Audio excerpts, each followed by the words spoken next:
Divine institute के YouTube channel पे आपका स्वागत है। आज का नया टॉपिक है संधि, और संधि का तात्पर्य है मेल। संधि का तात्पर्य है मेल, और संधि का शाब्दिक अर्थ भी है। एक और बोलचाल की भाषा में लोग बात कह देते हैं कि संधि का शाब्दिक अर्थ समझौता भी माना गया है। समझौता।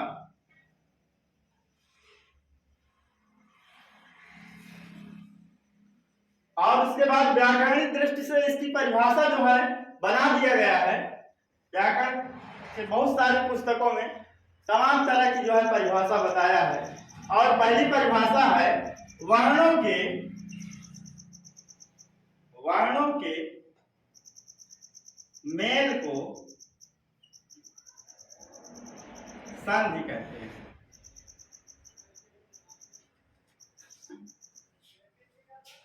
वर्णों के मेल को संधि कहते हैं।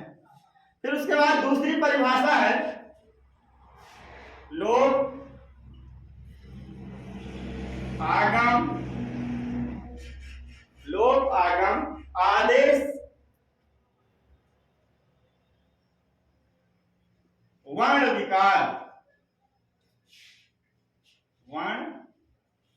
विकार को संधि कहते हैं। तीसरी परिभाषा है पूर्व और पर। पूर्व और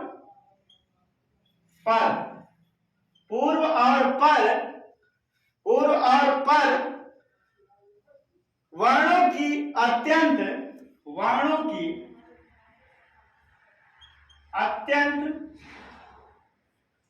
की अत्यंत समीपता को संधि कहते हैं। समीपता को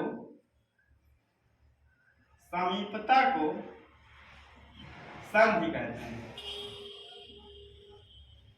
और चौथी परिभाषा भी जो है व्याकरणिक दृष्टि से है, जब दो शब्द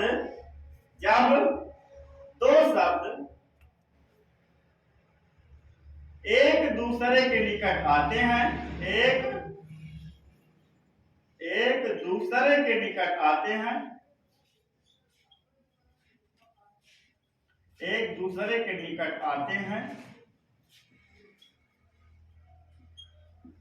पहले शब्द के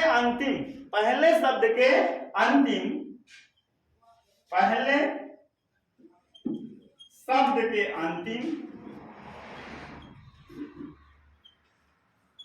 तथा दूसरे शब्द के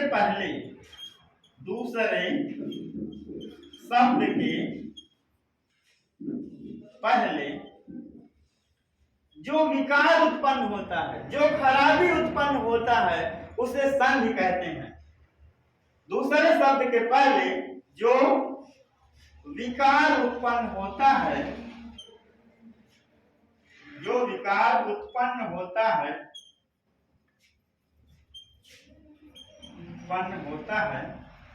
उसे संधि कहते हैं।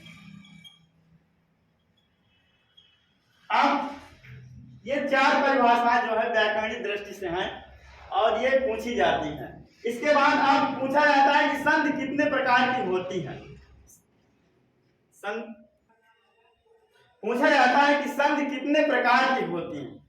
अब कितने प्रकार की? बहुत सारी किताबों में लिखा है मुख्य रूप से 3 प्रकार की होती है। जब मुख्य रूप से 3 प्रकार की होती है तो जाहिर है कि और भी होंगी, ये पक्का है। तो हम आपको बताते हैं संधि 5 प्रकार की होती है। संधि 5 प्रकार की होती है।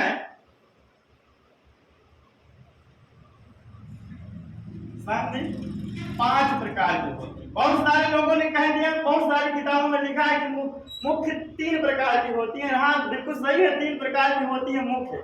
लेकिन जब मुख्य है तो शायद और भी होगी।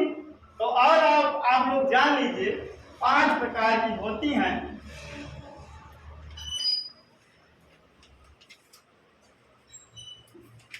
और ये जो है एक व्याकरण का ग्रंथ है, वैयाकरण सिद्धांत कौमुदी के आधार पर 5 प्रकार की होती हैं। तो नंबर 1 आप लिख लीजिए, व्याकरण सिद्धांत कौमुदी के आधार पर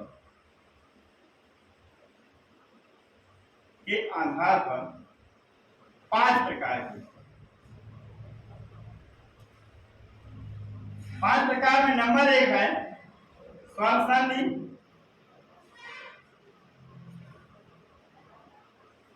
स्वर संधि, जिसको हम जो है अज संधि भी कहते हैं, जिसको हम अज संधि भी कहते हैं या अज संधि। ये अज क्या है? ये अज जो है प्रत्याहार है। क्या है? प्रत्याहार है। और अज प्रत्यय के अंतर्गत सभी स्वर आते हैं, इसलिए इसको जो है अज संधि भी कहा गया है। चलिए दूसरी संधि है आपका प्राकृतिक भाव।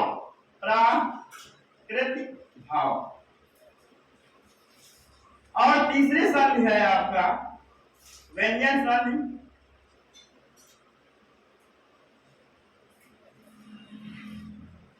चौथी संधि है आपका विसर्ग संधि।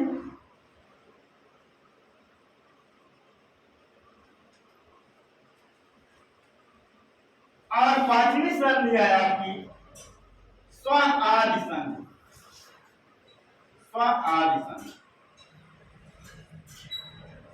ये 5 प्रकार की संधियां हैं, लेकिन लघु सिद्धांत कौमुदी के आधार पर एक ग्रंथ है व्याकरण का लघु सिद्धांत कौमुदी। लघु सिद्धांत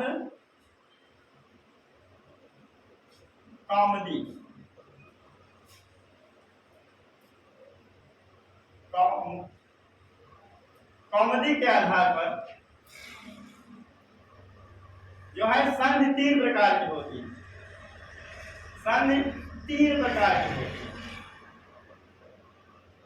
लघु सिद्धांत कौमुदी के आधार पर संधियां 3 प्रकार की होती हैं, और वह है ये, इसको इसमें समाहित कर दिया गया है और इसको इसमें समाहित कर दिया गया है, और ये अब जो है प्रकट भाव को स्वर संधि में और स्व आदि को विसर्ग संधि में समाहित करके मुख्य रूप से संधियां 3 प्रकार की होती हैं। चलिए अगला वीडियो हम अगले क्लास में फिर हम आपको बताएंगे। तब तक के लिए आप इस चैनल को सब्सक्राइब करें और आने वाला वीडियो फिर आपको मिलेगा।